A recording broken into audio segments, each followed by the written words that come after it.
What up? What up? What up? Welcome to a new type of scorecard. This is let me get myself centered here. The preview prediction scorecard for next week's big fight between Caleb Sweet Hands Plant and David Benavidez. Let me get his nickname. David El Bandera Roja Red Flag. I don't think that's kind of El Bandera Roja Red Flag. Anyways, David Benavidez, the Mexican monster. I can't wait for this one. Specifically because just in general, it's always a bigger fight, or it's always going to be a good fight when the two opponents generally don't like each other in real life. Sometimes, most of the times, you'll see, two guys talking, or females, two competitors talking, talking trash to each other. In most cases, it's just to hype up the fight. But there's a few cases where in real life the two opponents don't like each other, and this is the case here. And especially it's better at the highest level. Caleb Sweethead Plans. Let's go through his record real quick. 22 wins, 13 knockouts with only one loss to Canelo, and with that one loss specifically, I had him actually winning on the scorecard in that fight versus Canelo. He did lose it. He did get caught in the later rounds. Especially, I have it up here. Referee stopped it. Lost. It was in the 11th round stoppage, which was close because I honestly had him up on the scorecards in that Canelo fight. After that, he fought Anthony Durrell and stopped him with a perfect, accurate left hook.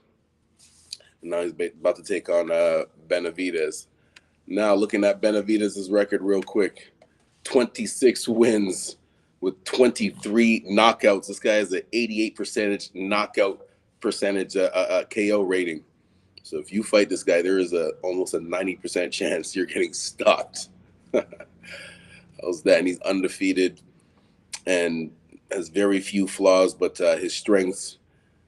There's a few flaws, but his strengths outdo the few flaws that he has. Again, undefeated.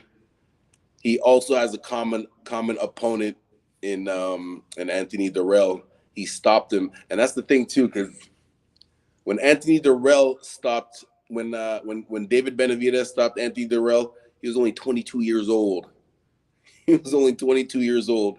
When Caleb Plant, I don't know. He was a little bit older. What year was Caleb Plant born? Anyways, Caleb Plant was not old, but in athletic terms, a little bit older. I think in his late 20s when he stopped Anthony Durrell just a couple of months ago with probably a knockout of the year with a perfectly placed, accurate left hook to the chin, counter left hook. It couldn't have been more perfect than that. Especially with Caleb Plant, not known as being a knockout puncher. A single punch, like a one-punch knockout puncher. He's not known for that, for his power. He only has a 56% knockout rating in his fights, 13 knockouts in his 22 fights. Only one defeat to Canelo, which, again, I thought he was winning. So he relies more on his skills, which has done him very good so far in his career.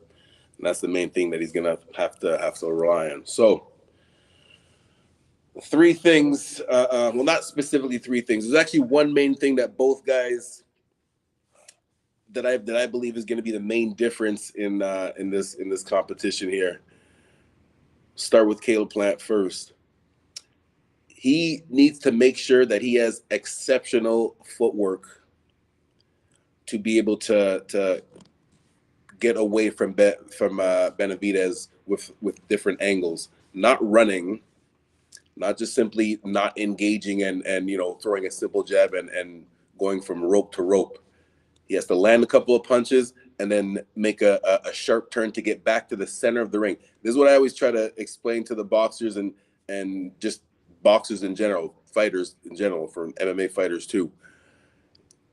If you're fighting someone that's a power puncher, an aggressive puncher that especially when they're coming forward, if you don't exactly have the power to match theirs, it's not running, but simply using your footwork to center back, specifically lateral movement, using that lateral movement, not to go rope to rope. That's the mistake that people do. It's not just simply getting out of the way and going from one rope and then going from to the other rope.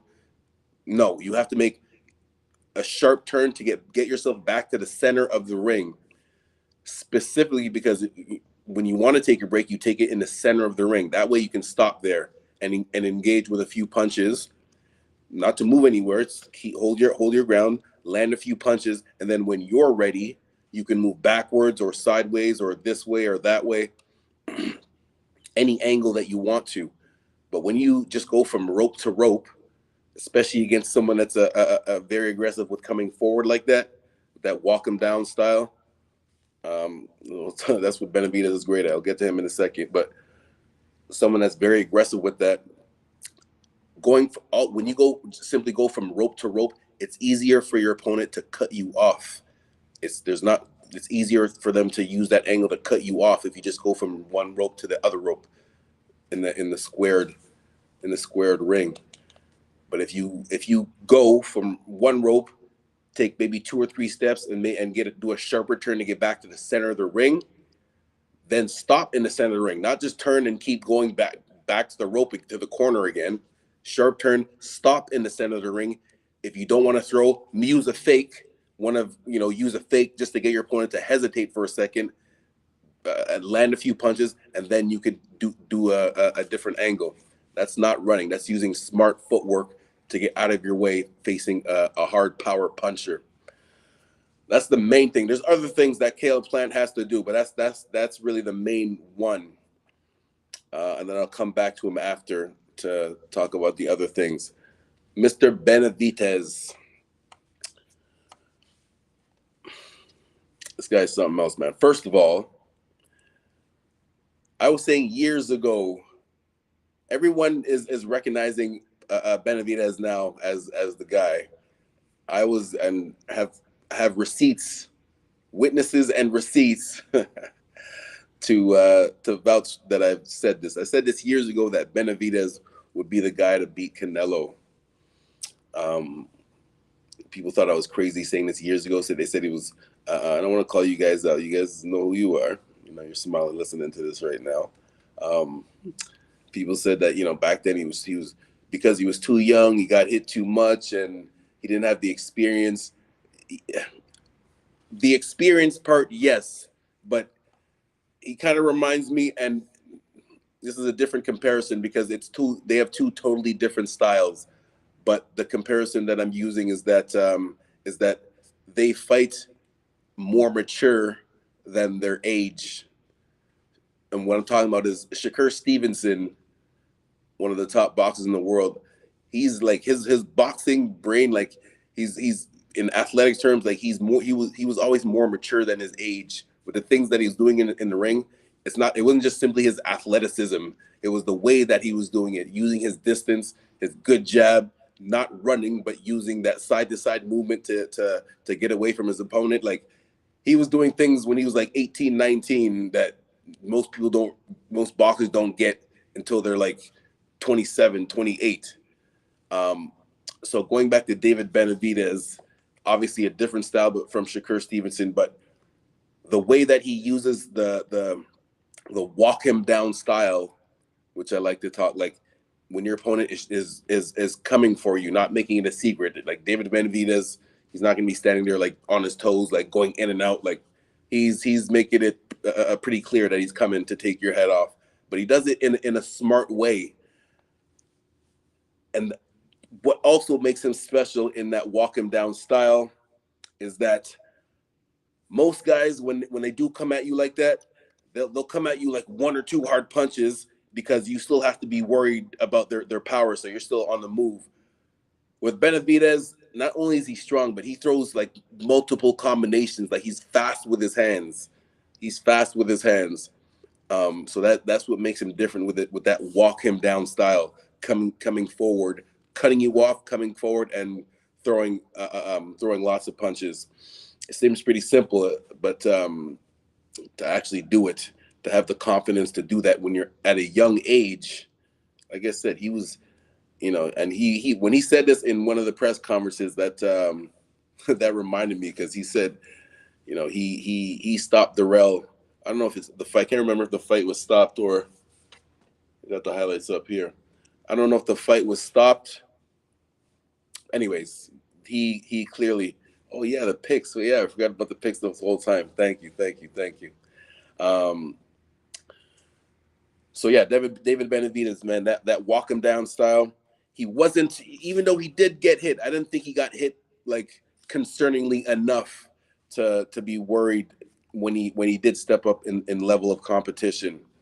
So those are those are the first two main things that that both guys have to do to make sure that they win. So I talk about first Caleb Plant having exceptional footwork, not running, but exceptional footwork to get him back to the center of the ring, land a couple of punches, and then be on the move. And David Benavidez has to counter that and continue with his walk him down style, cutting him off, but throwing faster. Like what Benavidez has to try to do, whatever way Caleb Plant tries to go in his lateral movement, try to throw to that side. So if Caleb Plant moves to his left, throw a punch to that side. It's either going to hit him or make him get his hand up. Same thing on the other side. So going back to Plant now, yeah, we'll go through them picks. Next Saturday, March 25th. I can't wait for it. Also, I'll be coaching the level 2 boxing course that weekend too. So shout out to the coaches. Shout out to the coaches that graduated from level 1 a couple weeks last week that I taught, and then next week will be level 2.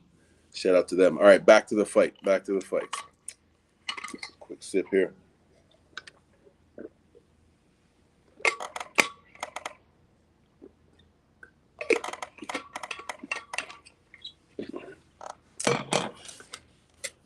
And not just, I'm going to talk about, anyways, we'll get to that after. So back to Plant. The other thing that he has to do, he has to pick up the pace with the accuracy of his punches. Again, a very good boxer, was winning the fight. I had him winning the fight against Canelo until he got caught and stopped late. But I wouldn't have been mad if other people had it the other way, because he didn't throw. He should have still threw more. And even though he's very accurate with his punches, that's how he wins most of his fights, not with his power, but with his skill, his speed, and the accuracy of his punches. He needs to pick up the pace with that, because David Benavidez has not. He's still young and he hasn't been hurt enough yet to respect his opponent's power, especially someone with only a 56% knockout rating. All right, so if he's gonna earn David Benavidez's respect early, Caleb Plant's always been accurate with his punches, but the accumulation of them has to, he has to start those a lot more early. He has to start those a lot more early. He can't afford to lose the couple of early rounds just trying to figure out what angle he's going to come out in. He needs to figure that out early and be more throw more punches with his accuracy like that. Again, Caleb Plant does not have.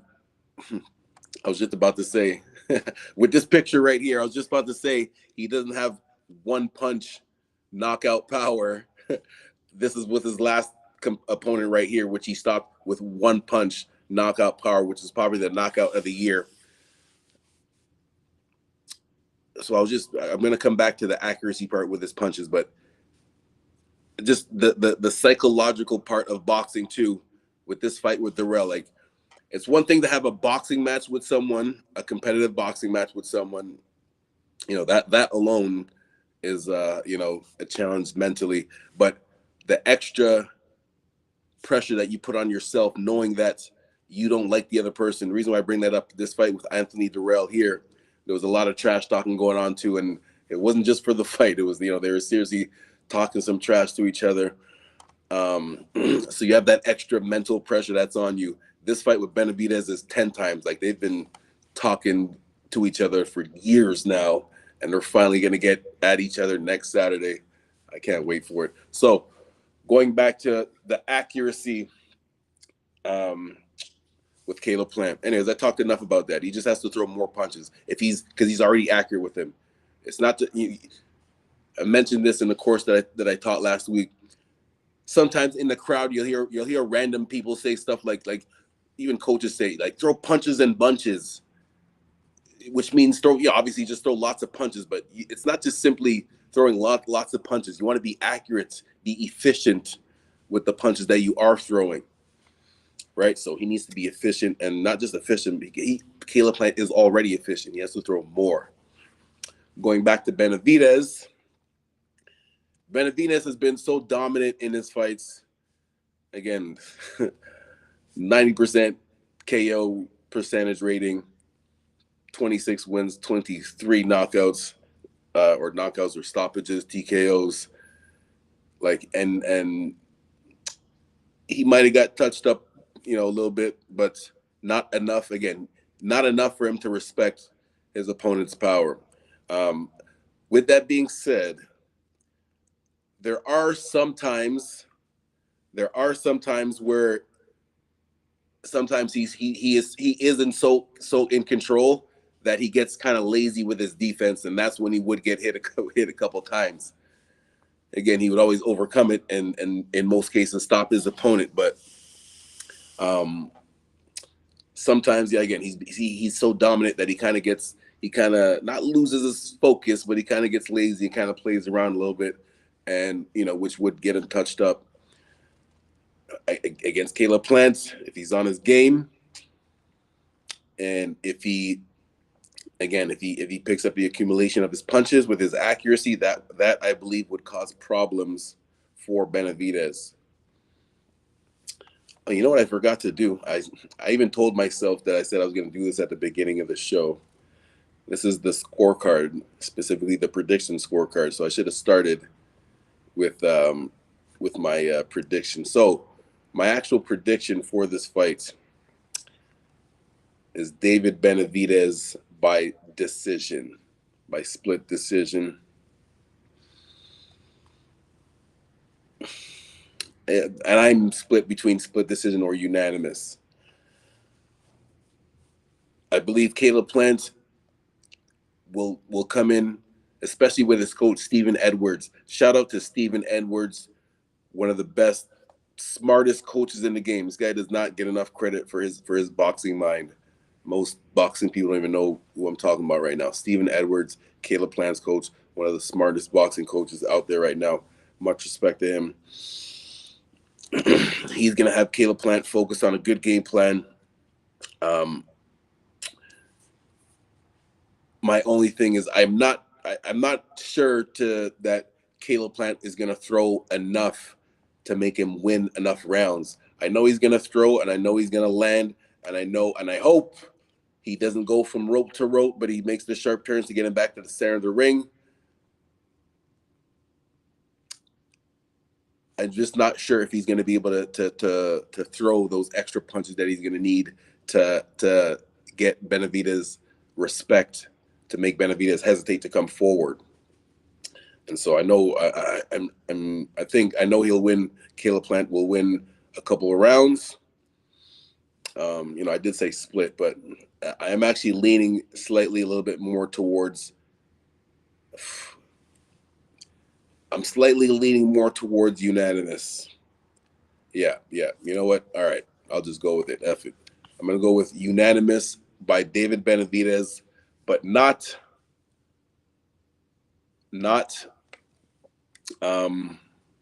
without I think it'll be closer. I think Caleb Plant will land. Like I said, he'll have good footwork and land some punches, just not enough punches to get him to win some of the close rounds. That's the thing. That's how I'll put it. There's going to be a lot of close rounds. But those close rounds will be won by David Benavidez because of his walk him down style, and he's going to be throwing more, not just simply because he's coming forward. You don't just give for someone's not just winning the fight just because they're coming forward more. But I believe Benavidez is going to come forward more and throw more, just be more busier. Yeah, man, this body shot they landed here on David Lemieux. And again, he's tall, long, and has power. And the other thing, David Benavidez he's just naturally a bigger person. he used to be not athletic, but he used to be a heavyweight, like just a chubby kid. But at the same time, he still boxed. So it's kind of he might not have a six pack with his body, but he's been boxing for a long time. So he has the skills. And like I said, because he came down from like 200 pounds, this fight's at 168, I believe. And he used to be a chubby kid at 200 pounds. So he has that natural strength from being that big before. And his hands are fast.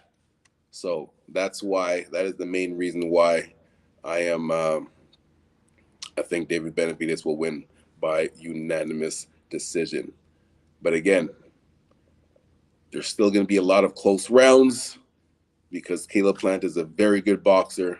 And if he sticks to the game plan, which I'm assuming Edwards will give him, exceptional footwork, more punches with his accuracy, that I believe will help him get it. Yeah, but he does not want to be in this position here, in this picture right here. Get caught against the ropes. If you get caught against the ropes with David Benavidez, and he catches you with one of those, like there's a very slim chance that you're getting out of it. You do not want to be in this position against David Benavidez. So throw a couple punches, sharp turn to get back to the center. And then, yeah, unanimous by David Benavidez. Yeah, don't end up like that.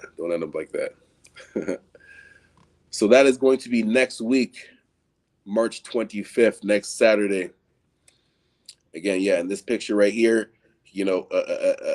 Caleb Plant using his exceptional defense, he had his left hand down, but his right hand up to get away from Canelo's wide punches. Sometimes Canelo's fast with his hands too. Sometimes he throws wide. This is a good example of how Caleb Plant made one of the pound for pound boxers. Remember that too. Canelo is considered one of the top pound for pound boxers in the sport of boxing, and Caleb Plant did very well against him in that whole time in that fight. I'm using my phone. Do we have anybody in the comments? Okay. My bad. I missed all these comments here. Let me go through these. Wow. All right. Where's the beginning though? So Mad Chat Sports Tavern. Good morning. Much respect. He thinks I'm overrating David Benavidez. David gonna bust up Plant. Y'all overrating David. What do you mean? How you just said I'm overrating David, but you said David is gonna bust up Plant. David has to move up to 175. David with Heredia. He may have to move down to 160. Chubby David looks like Tarzan. He wasn't accurate versus Canelo. Yes, he was very accurate versus Canelo. You're wrong about that. David is accurate. David is over. AP the Great 28 says David is overrated. I do not agree with that. So what else? Well, maybe you'll explain it up here. AP tell love this fight. AP says both guys' biggest win is with Bum Darrell. How can you make an assessment? It's simply they both have the same common opponent. That's how you make the assessment. Come on now. Neither guy has no signature win to make neither fair assessment. Victor Conti versus Angel Heredia. Yeah, both will be very well conditioned. David is going to stop Plant, but after that, now what? Canelo's what after that? Payday. All the comp is at 175. Yeah. That would be very interesting. So I guess, well, if and it all depends where Canelo, because people are going to follow where the money is. So wherever Canelo is going to go to, that's where these guys are going to go to. Now, as far as making the weight, so he made a comment about moving up to 175. Again, wherever Canelo is at, that's where people are going to kind of gravitate to. Bivol even said is going down to 168 for the rematch. So that part, no. And again, with David Benavidez, said this years ago. He's fast. He's not overrated, man. He's not. He's definitely not overrated. What did I say? After he stops playing, after that, what? Again, wherever Canelo's at, that's where he's going. I'm not sure about the guys at 175. Like, again, Bivol, who's probably the second best at 175, said he's going to follow Canelo wherever Canelo wants to fight at 168, 175. He'll have to rematch wherever he wants to. So that's wherever Canelo's at, that's where the money is going to follow. That's where these guys are going to go to. As far as making the weight, he's not too big for the weight class. If you can make the weight, dominate. No, he did miss weight one time, and another time got suspended for another reason. But he missed weight one time. Now, is that because he was young and still not disciplined with his nutrition yet? This was a couple of years ago. I don't think he's missed weight since then. So if you can make the weight, dominate. There's no weight bullying. Yeah. Someone else told me I look like Le'Veon Bell too. That's funny. What are the big money fights at 168? Canelo, the same Canelo who has zero desire to fight him. Exactly. Yeah. But I'm just saying this. But you're asking me what's next. I'm just saying that's what you have to try for. Even if he's not going to do it, call him out, have other fights to put yourself in a better position for him to fight you for that big money fight.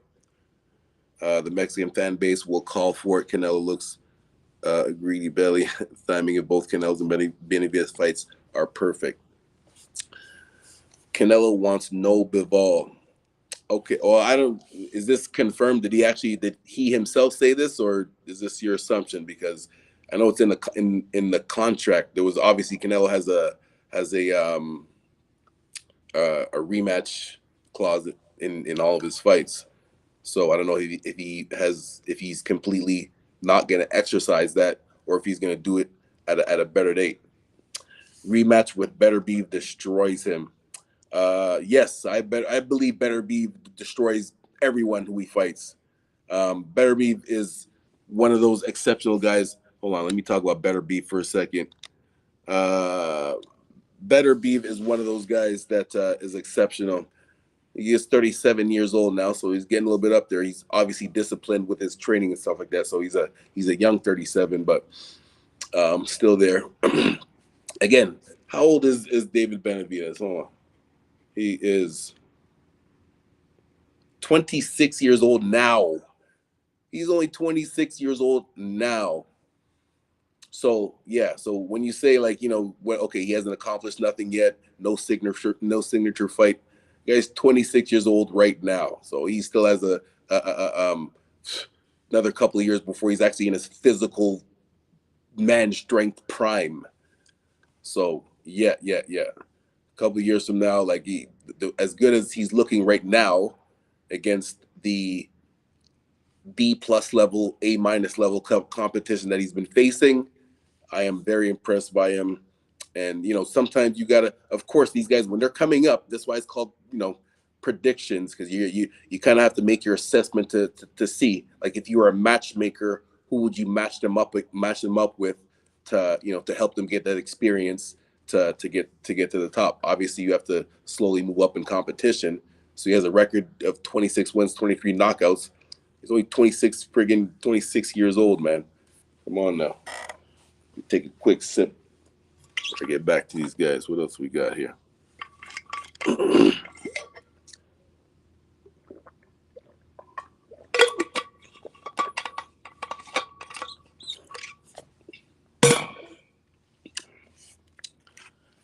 So Benavidez is an elite boxer puncher. Yes, exactly. One thing that a lot of people don't know about Benavidez, these guys with Bivol and Benavidez, the reason why Bivol never went to the Olympics is because Benavidez beat him in the amateurs too. So Benavidez is not just a stock you power puncher. He actually has boxing skills too. Very good boxing skills. So what else we got?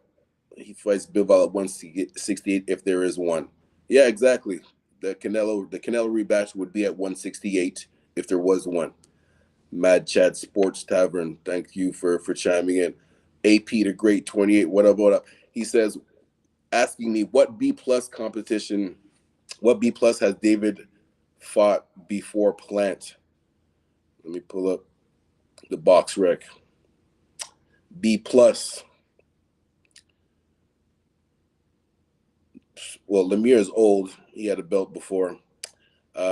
Anthony Durrell, come on now. He's at least B plus. Don't tell me Anthony Durrell's a C plus fighter.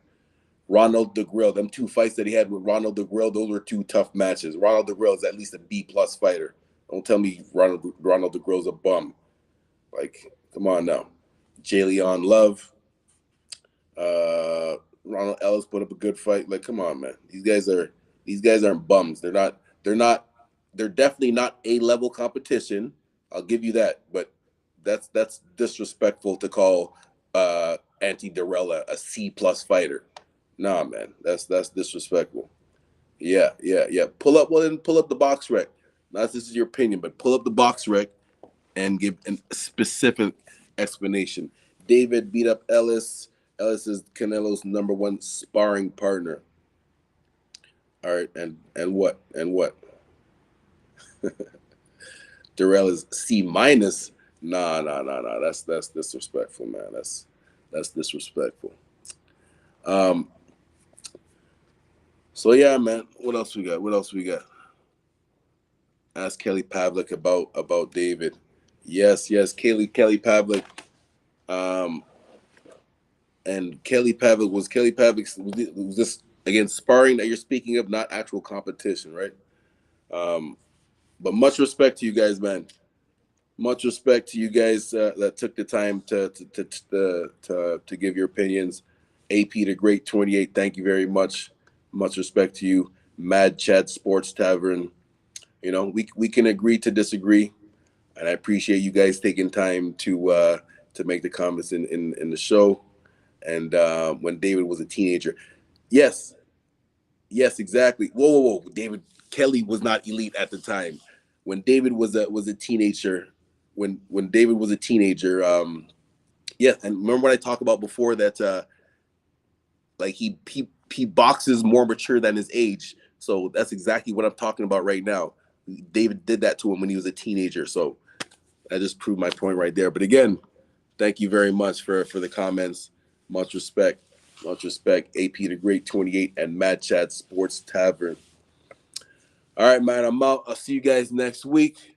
Shout out to Talk and Fight, #1 boxing sports channel on YouTube. If you can't catch the Scorecard live, check it. Check the replay on the YouTube channel or anywhere that you listen to your sports boxing podcast. Also check out the Talk and Fight website and subscribe there. If you haven't done it yet, do me a favor and please press the like button and share it too on your other social medias, Twitter, Instagram, whatever. And then tell a friend to tell a friend. Hit me up too on my YouTube page, Cedric Sports Training, and any social media at Cedric Sports. All right, man. We'll be back next week. Peace.